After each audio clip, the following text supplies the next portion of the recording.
que es su propia nieta. Independientemente del desenlace de este caso, el sistema judicial se pone a prueba. El 10 de septiembre de 2024, este fichaje aparecía en diversos medios de noticias y páginas en las redes sociales. Lo que se reportaba en ese momento era que, luego de una investigación por parte de la División de Delitos Sexuales y Maltrato a Menores del área de Arecibo, Miguel Méndez Santiago, de 64 años, fue acusado por actos lascivos, incesto y maltrato de menores. La jueza Michelle Camacho encontró causa para su arresto. El sujeto prestó una fianza de $225,000 y quedó en libertad. La vista preliminar estaba citada para el 25 de septiembre. ¿Qué pasó con este caso? Primero, vayamos un poco hacia atrás. Los hechos que se le imputan a Méndez Santiago alegadamente ocurrieron el 13 de junio del año pasado contra su nieta. A continuación, escucharemos el testimonio de la madre de la niña que denunció haber sido agredida sexualmente por su abuelo. Protegeremos su identidad por el bienestar de la menor.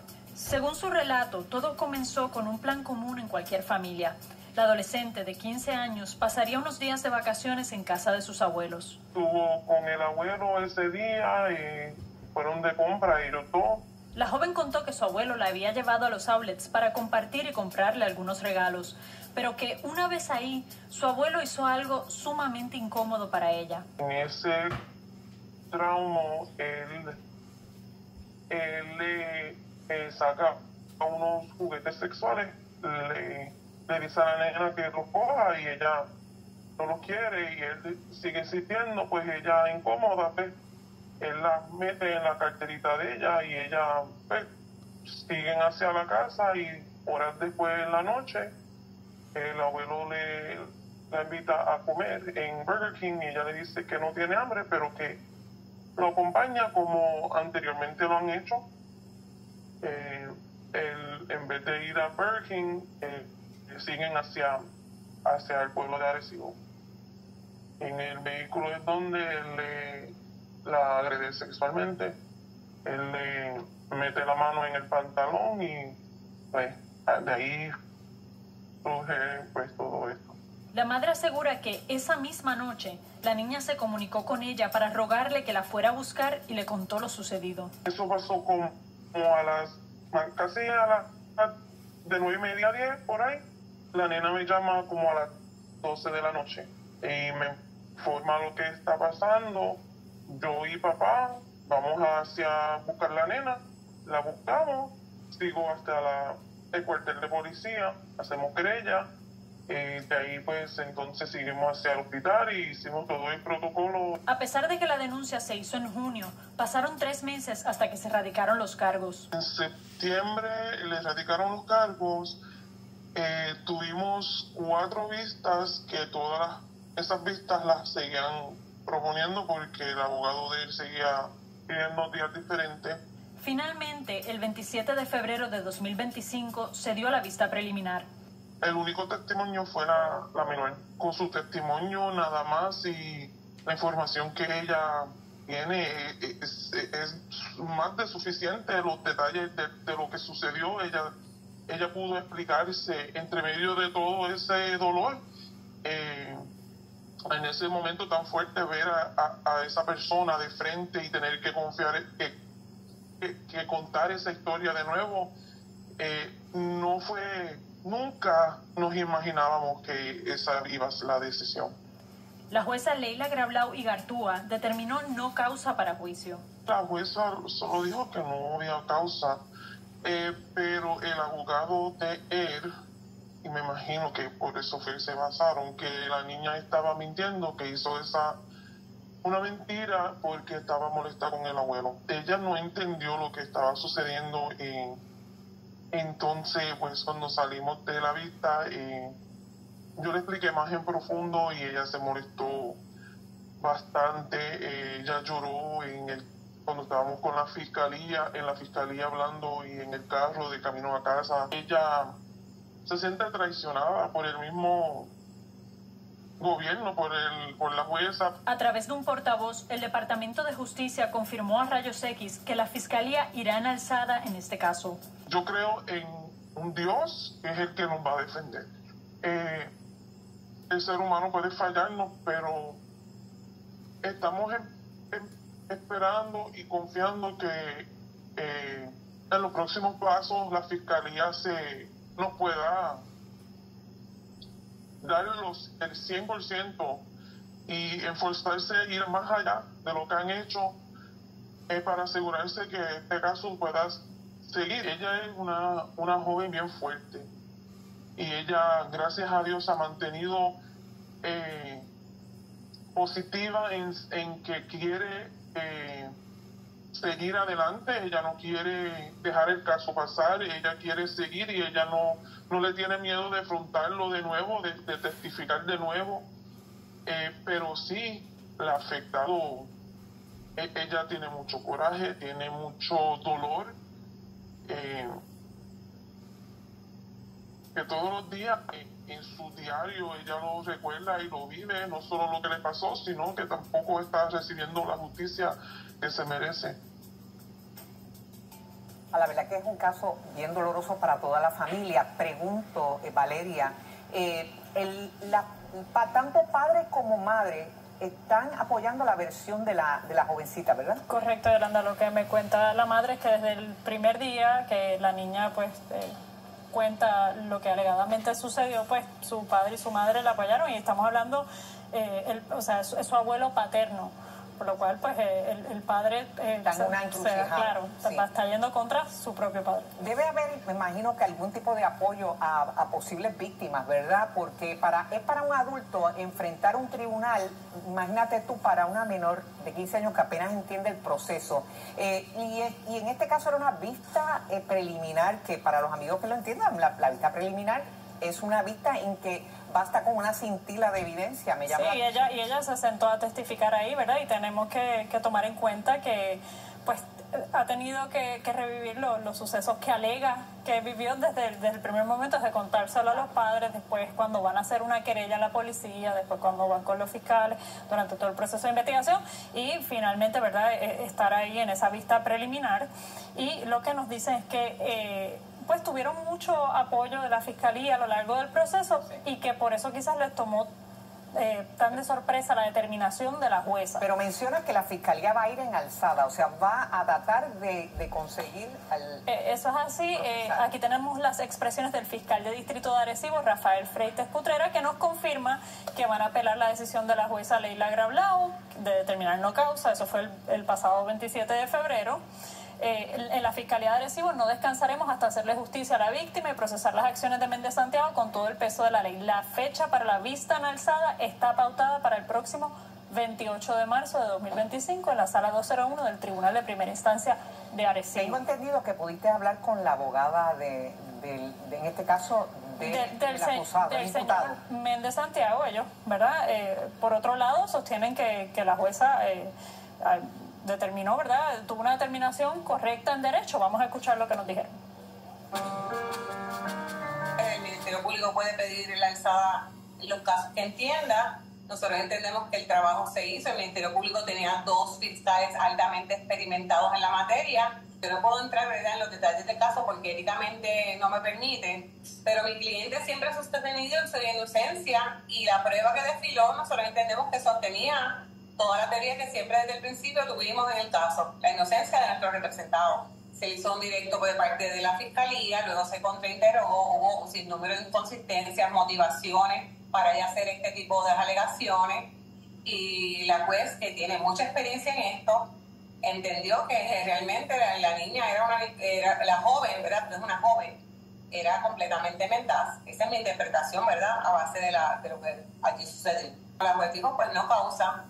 La juez estuvo bien atenta, fue bien puntillosa, hizo preguntas, y la determinación fue la correcta en derecho.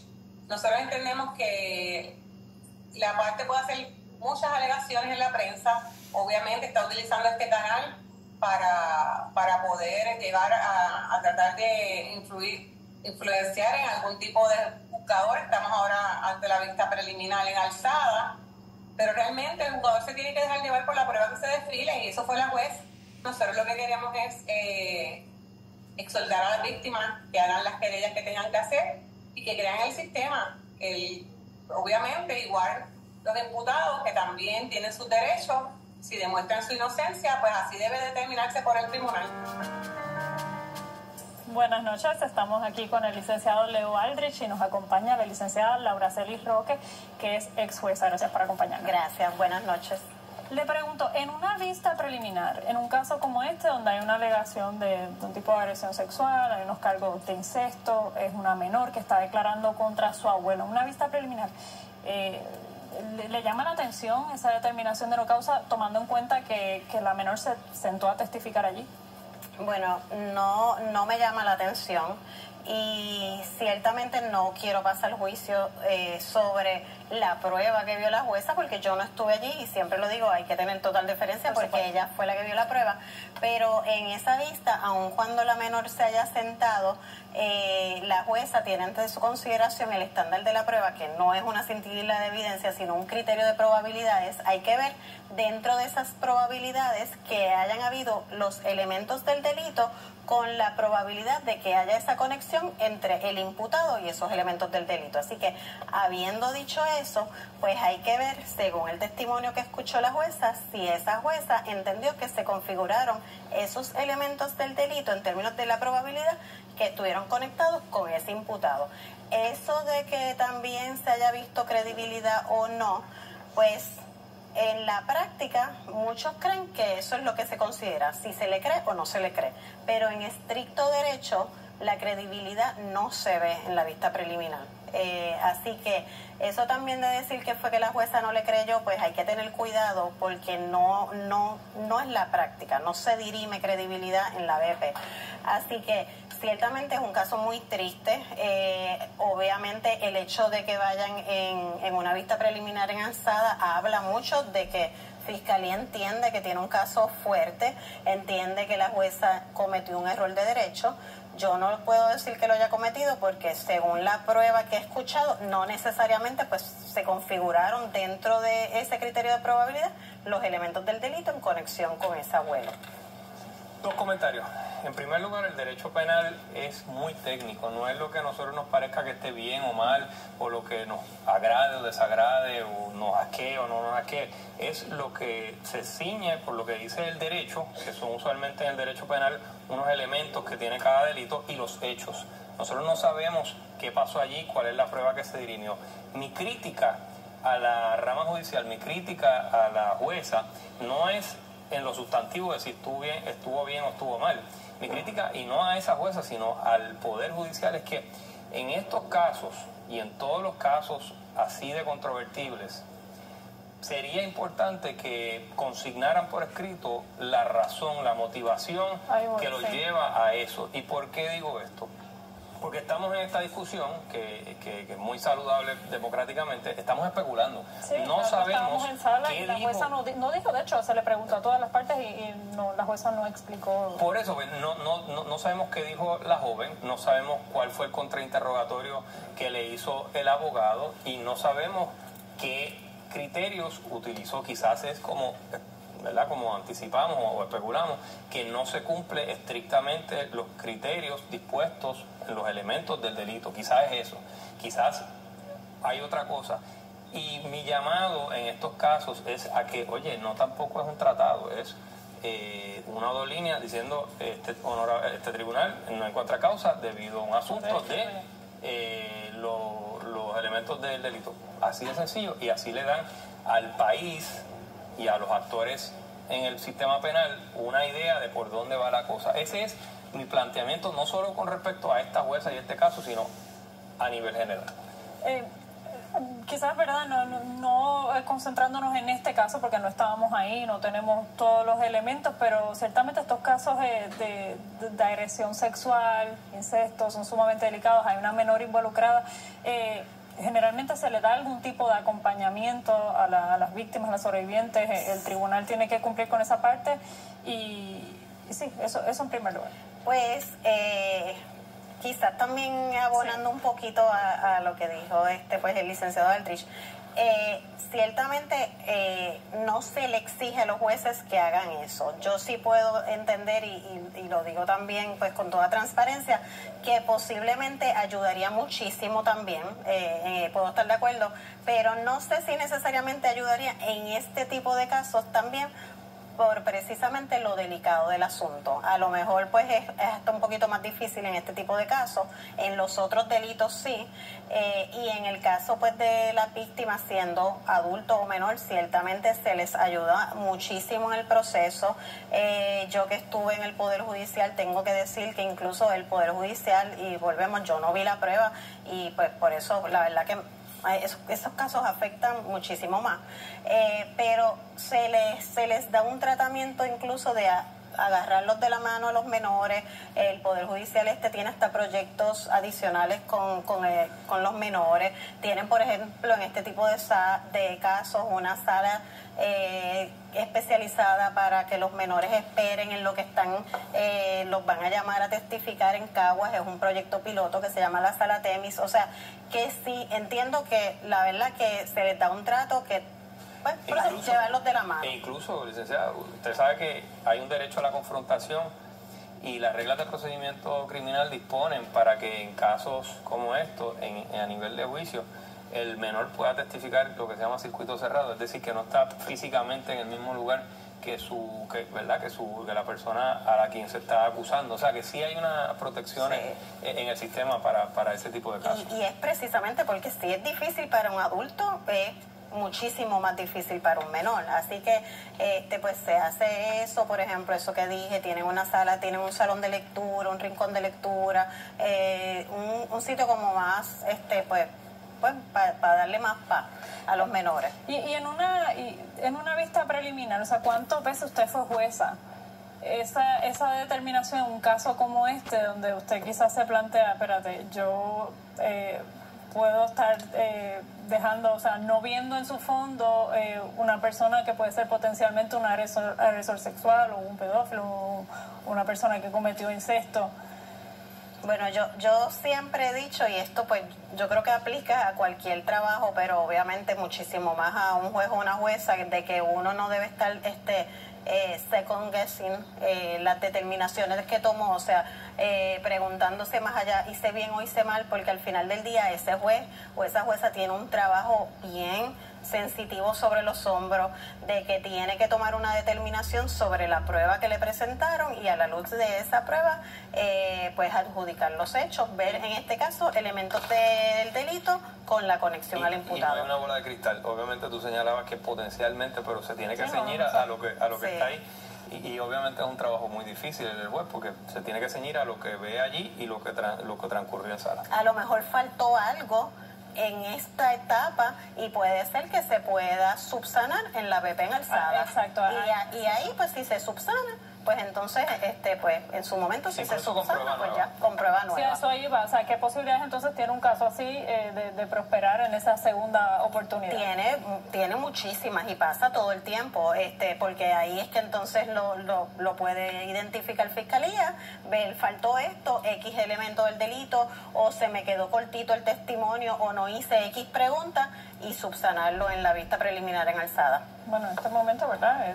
Sabemos que sigue siendo inocente hasta que se pruebe lo contrario, así que nosotros estaremos muy pendientes a lo que suceda en esa vista del 28 de marzo. Pero antes de terminar, en este tipo de casos no le parece que, o sea, yo pensaría, no sé si es especulativo, ustedes tienen experiencia en salas de tribunal, que una víctima o posible víctima menor de edad podría tener inconsistencias en su testimonio, o sea, es algo con mucha presión, puedes tener a tu agresor de frente, es un proceso, ¿verdad?, de bastante tensión, o sea, cuando nos mencionaban que quizás la jueza tomó esa determinación porque el testimonio fue inconsistente, ¿realmente esa puede ser una razón? ¿O usted se inclina a pensar que tiene que haber otras razones más en derecho?